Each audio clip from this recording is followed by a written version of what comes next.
Salam sehat, salam bahagia buat kita semua. Puji Tuhan, saudara. Hari ini kita kembali bersama-sama belajar kebenaran firman Tuhan. Mungkin saudara pernah mendengar ada orang Kristen atau jemaat Tuhan yang mengatakan bahwa ibadah itu bisa di mana saja. Tidak harus di gereja, tidak harus di gedung gereja. Mungkin saudara pernah mendengar pernyataan semacam ini. Saudara, saya setuju bahwa ibadah memang bisa di mana saja. Tapi kalau sudah mengatakan atau orang Kristen mengatakan tidak harus di gedung gereja,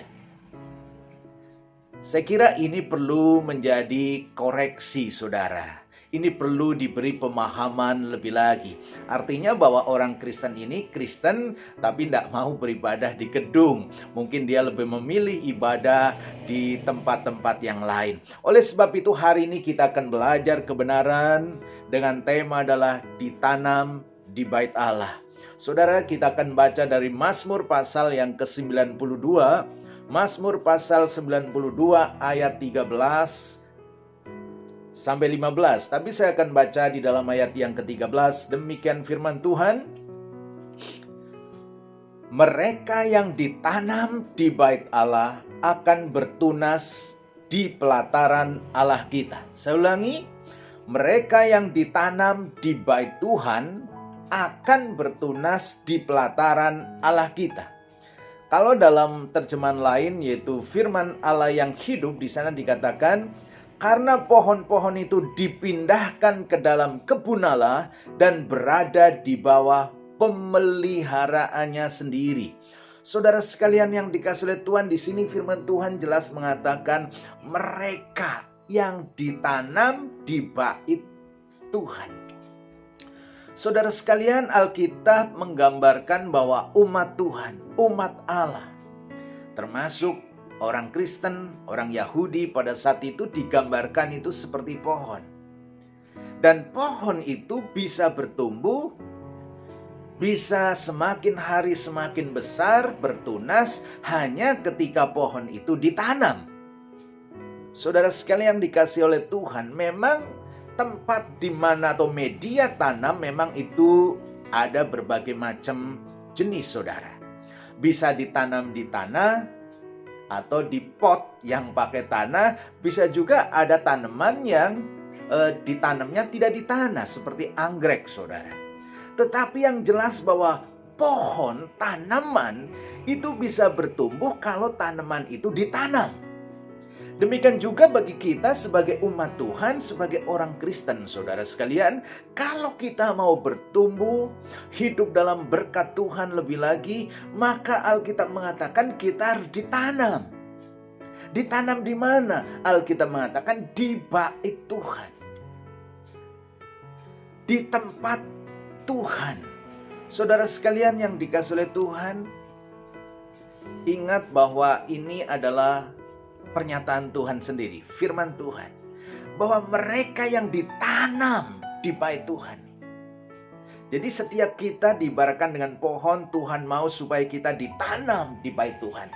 Apa sih artinya kalau kita orang Kristen itu ditanam di bait Tuhan? Lalu siapa yang menanam? Jelas saudara sekalian, yang menanam adalah Tuhan. Jadi kita adalah tanaman Tuhan, kita adalah pohon Tuhan. Tuhan rindu, Tuhan mau, Tuhan menanam umatnya. Di mana? Di bait Tuhan. Artinya apa saudara sekalian? Artinya adalah bahwa setiap umat Tuhan, termasuk orang Kristen, saudara, orang Yahudi, orang Kristen, Tuhan mau harus menjadi anggota bait Allah. Jadi setiap orang Kristen harus menjadi anggota gereja, saudara sekalian. Ditanam itu memiliki pengertian berarti harus menjadi anggota secara tetap, secara permanen. Memang bisa, saudara sekalian, kita bisa beribadah di berbagai tempat atau di gereja mana saja. Tapi Tuhan mau kita punya satu tempat di mana kita ditanam, kita menjadi anggota yang permanen. Lalu pertanyaannya saudara sekalian, mengapa kok Tuhan mau kita menjadi anggota yang permanen dari suatu gereja? Dengan kata lain kita ditanam dalam satu gereja lokal. dan kita menjadi anggota di dalamnya, saudara. Jadi Tuhan tidak mau kalau kita menjadi tanaman itu yang suka dicabut, saudara ya. Kalau tanaman itu dicabut dari satu tempat ke tempat lain, dipindah-pindah, saudara, pasti tanaman itu tidak akan bertumbuh dengan baik. Tanaman itu akan mudah mati. Saudara, demikian juga dalam kehidupan kita sebagai orang Kristen, kalau kita suka cabut sana, cabut sini, menurut sekehendak hati kita, saudara, kita tidak akan menjadi orang Kristen yang bertumbuh. Nah, pertanyaannya, kenapa saudara sekalian, kok Tuhan mau kita ditanam dalam bait Allah? Kenapa Tuhan mau kita menjadi anggota tetap dalam gereja lokal? Yang pertama, saudara sekalian, karena itu adalah mengikuti teladan daripada Tuhan Yesus. Jadi saudara sekalian, ketika Tuhan Yesus hidup di bumi ini dari bayi, saudara, sampai dewasa, Tuhan Yesus tidak pernah lepas dari yang namanya bait Tuhan. Salah satu ayat, saudara, saya akan bacakan di dalam Lukas 22 ayat 53. Di sana dikatakan, Tuhan Yesus mengatakan, ketika dia harus menghadapi ahli Taurat, menghadapi orang-orang Farisi, Tuhan Yesus mengatakan, padahal tiap-tiap hari aku ada di tengah-tengah kamu di dalam bait Allah, dan kamu tidak menangkap aku. Saudara, di sini Tuhan Yesus sendiri mengatakan tiap hari ada di dalam bait Allah. Tuhan tidak pernah lepas daripada bait Allah. Dan Tuhan Yesus menjadi anggota dari bait Allah pada saat itu. Memang tempat sembahyang bagi orang Yahudi itu ada dua. Yang satu adalah bait Allah, ini adalah tempat sembahyang yang besar. Yang kedua disebut dengan sinagoge, tempat-tempat sembahyang yang kecil. Kalau dalam Muslim, saudara kita itu ada masjid, ada musola atau langgar. Orang Yahudi itu ada bait Allah, tapi juga ada sinagoge. Dan Tuhan Yesus lagi hidup, dia tidak pernah lepas daripada berada di dalam bait Allah. Jadi saudara sekalian, kalau kita sebagai orang Kristen ada yang mengatakan tidak perlulah ke bait Allah, nggak perlu ke gedung gereja, kita bisa ibadah di mana saja, saudara. Memang betul kita bisa ibadah di mana saja, tapi yang jelas kita harus tertanam dalam bait Allah. Kita harus menjadi anggota dari satu gereja lokal. Karena Tuhan Yesus pun selagi hidup tidak pernah lepas dari yang namanya bait Allah. Dia menjadi anggota dari bait Allah. Dan kalau kita menjadi pengikut Kristus yang baik, kita harus meneladani Tuhan Yesus. Hal yang kedua, saudara sekalian, kenapa kok kita juga harus ditanam dan menjadi anggota dari satu gereja lokal? Yang kedua adalah karena pengikut Kristus mula-mula atau yang disebut dengan gereja mula-mula juga beribadah di bait Allah.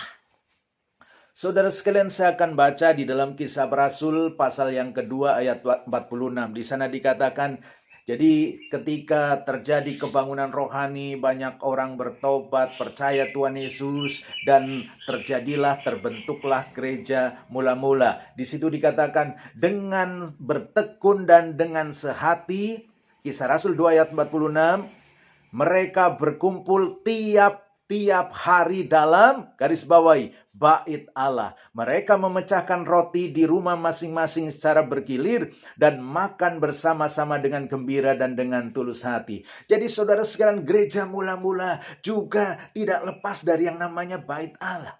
Di sini dikatakan tiap hari mereka, saudara sekalian, bertekun dengan sehati, berkumpul dalam bait Allah. Memang selain bait Allah, mereka juga berkumpul di rumah. Jadi di bait Allah mereka berkumpul dalam ibadah yang disebut dengan ibadah raya.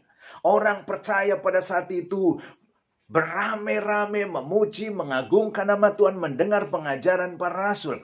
Tapi mereka juga dibentuk dalam kelompok-kelompok kecil, berada dalam rumah-rumah, persekutuan rumah tangga, atau yang disebut dengan sel-sel group, atau disebut dengan kelompok sel, komunitas kasih, kul, saudara sekalian. Jadi sejak awal bahwa gereja Tuhan, umat Tuhan juga tidak lepas dari yang namanya bait Allah. Jadi saudara sekalian, kenapa kok kita harus ditanam dalam bait Allah dan harus menjadi anggota gereja lokal? Tuhan Yesus memberi teladan. Gereja mula-mula para rasul juga memberikan contoh saudara, bahwa mereka semua tidak bisa meninggalkan bait Allah. Mereka selalu ada dalam bait Allah untuk memuji, mengagungkan dan membesarkan nama Tuhan. Hal yang ketiga saudara, kenapa kita harus ditanam dalam bait Allah, kita harus menjadi anggota secara permanen dari gereja lokal, dari gereja Tuhan. Yang ketiga adalah supaya kita boleh memiliki yang namanya penjaga jiwa kita. Supaya kita boleh memiliki pemimpin-pemimpin rohani yang bertanggung jawab terhadap jiwa kita, terhadap kehidupan rohani kita. Saudara sekalian, saya akan bacakan di dalam Ibrani 13 ayat 17. Di sana dikatakan, taatilah pemimpin-pemimpinmu dan tunduklah kepada mereka, sebab mereka berjaga-jaga atas jiwamu sebagai orang-orang yang bertanggung jawab atasnya. Dengan jalan itu mereka akan melakukannya dengan gembira, bukan dengan keluh kesah, sebab hal itu tidak akan membawa keuntungan bagimu. Jadi saudara, ketika kita ditanam dalam bait Allah menjadi anggota gereja lokal, kita memiliki yang namanya pemimpin rohani. Kita memiliki yang namanya bapak rohani, ibu rohani, saudara sekalian yang dikasihi oleh Tuhan. Dan merekalah yang membina kita, merekalah yang membimbing kita. Dan melalui mereka kita semakin hari semakin dewasa di dalam pengenalan kita akan Tuhan. Saudara sekalian, kalau Tuhan menetapkan ada rasul, ada gembala, ada penginjil, ada guru Injil, saudara, ada nabi. Mereka adalah pemimpin-pemimpin rohani yang memang Tuhan tempatkan bagi gerejanya untuk membuat umat Tuhan itu terus bertumbuh dan dengan goal menjadi sama atau menjadi seperti Tuhan Yesus sendiri. Jadi saudara sekalian, kenapa kita perlu ditanam di bait Allah? Supaya kita memiliki yang namanya orang tua rohani. Orang tua rohani yang terus mengayomi kita, membimbing kita, mendoakan kita, saudara. Sehingga semakin hari kita boleh semakin bertumbuh di dalam pengenalan kita akan Tuhan, pengenalan akan diri kita, pengenalan akan lingkungan, dan supaya kita boleh semakin serupa dengan Tuhan Yesus sendiri. Itu yang ketiga. Yang keempat, saudara, kenapa kita harus ditanam dalam bait Allah dan menjadi anggota gereja lokal, saudara? Supaya kita mendapatkan legalitas hukum, saudara. Ya. Ingat bahwa kita hidup dalam sebuah negara. Dan negara menghargai semua agama. Termasuk di dalamnya adalah agama Kristen, saudara. Nah, kalau bicara agama, ini menyangkut negara. Jadi yang namanya Kristen itu, saudara sekalian, itu bukan hanya sekedar iman kita kepada Yesus, tapi Kristen juga disebut dengan agama. Nah, agama inilah, saudara, yang diperlukan ketika kita berhubungan atau berkaitan dengan pemerintah. Apa contohnya? Ketika saudara mau menikah, saudara perlu legalitas, saudara perlu hukum, saudara perlu sertifikat, pernikahan saudara perlu diakui sama pemerintah. Maka saudara harus punya agama.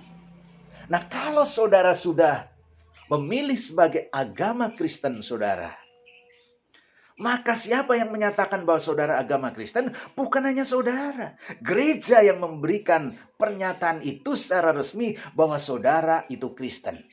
Dan ketika saudara Kristen, maka saudara menikah juga di gereja. Dan gereja memberikan otoritas, wewenang memberikan yang namanya surat nikah. Dan dari surat nikah itulah saudara pun mendapatkan surat nikah dari negara melalui yang namanya catatan sipil. Jadi saudara sekalian, kenapa kita harus ditanam dalam gereja lokal? Karena kita hidup dalam sebuah pemerintahan. Kita juga membutuhkan yang namanya secara administrasi surat-surat saudara yang menyatakan bahwa kita Kristen. Dan itu yang bisa memberikan surat-surat itu adalah gereja lokal. Saudara yang bisa mengesahkan bahwa saudara Kristen, bahwa saudara nikah secara Kristen itu adalah gereja. Saudara tidak mungkin sebagai orang Kristen nikah tanpa diberkati, tanpa dinikahkan oleh pendeta. Tidak bisa, saudara. Jadi ketika kita menjadi anggota gereja lokal, saudara, maka dalam urusan pemerintahan, dalam urusan berkaitan dengan hukum, maka kita tidak akan mengalami yang namanya halangan ataupun kesusahan. Jadi saudara, itulah yang keempat. Kita bisa mendapatkan legalitas secara hukum ketika kita mau nikah atau ngurus hal-hal yang lain saudara. Maka di sanalah diperlukan yang namanya gereja yang bisa memberikan legalitas saudara dalam kaitan dengan hukum sebagai orang yang beragama Kristen. Sebagai orang yang beragama. Jadi itu yang keempat. Saudara, hal yang kelima, kenapa kita harus ditanam dalam bait Allah? Yang kelima adalah sebagai tanda atau sebagai tanda kesalehan dan sekaligus mendatangkan kesaksian bagi lingkungan. Saudara sekalian, orang yang disebut saleh dalam agama apapun. Contoh saja misalnya seorang muslim yang saleh. Orang itu bukan saja rajin sholat, rajin sembahyang, mungkin di musola. Tapi orang itu juga adalah orang yang rajin ke masjid. Rajin Jumatan di masjid. Maka dia dikatakan sebagai orang yang saleh. Dan orang yang rajin ke masjid itu akan mendatangkan kesaksian yang baik tentunya bagi saudara-saudara muslim yang lain. Nah, demikian juga dalam kekristenan. Kalau kita dikatakan sebagai orang Kristen yang saleh dan kita mau menjadi kesaksian bagi dunia ini, maka saudara, kita tidak lepas dari yang namanya bait Allah. Kita harus memiliki ketekunan, kita harus memiliki kerajinan dan kesetiaan apa? Untuk beribadah di mana? Di gereja Tuhan, beribadah di gedung gereja.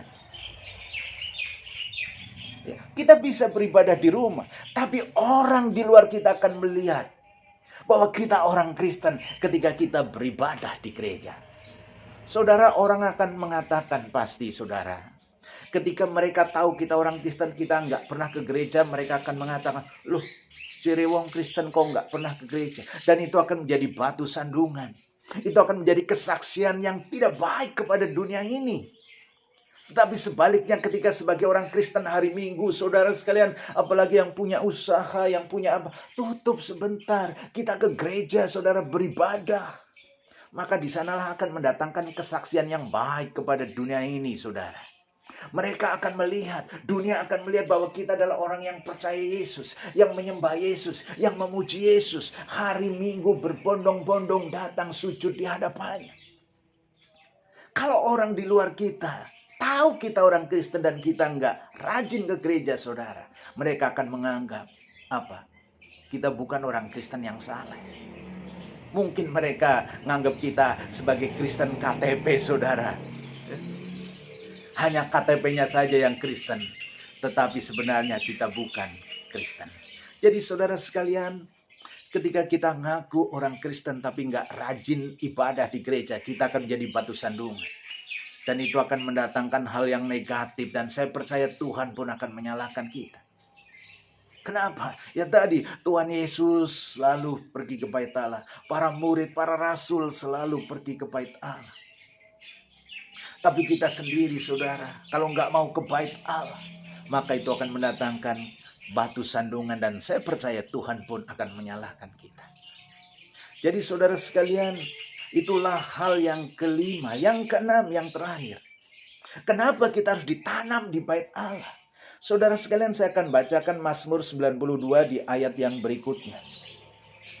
Ayat yang ke-14, saudara. 14 atau 15 di situ dikatakan, atau saya baca dari awal lagi ayat 13 atau ayat 14. Mereka yang ditanam di bait Tuhan akan bertunas di pelataran Allah kita.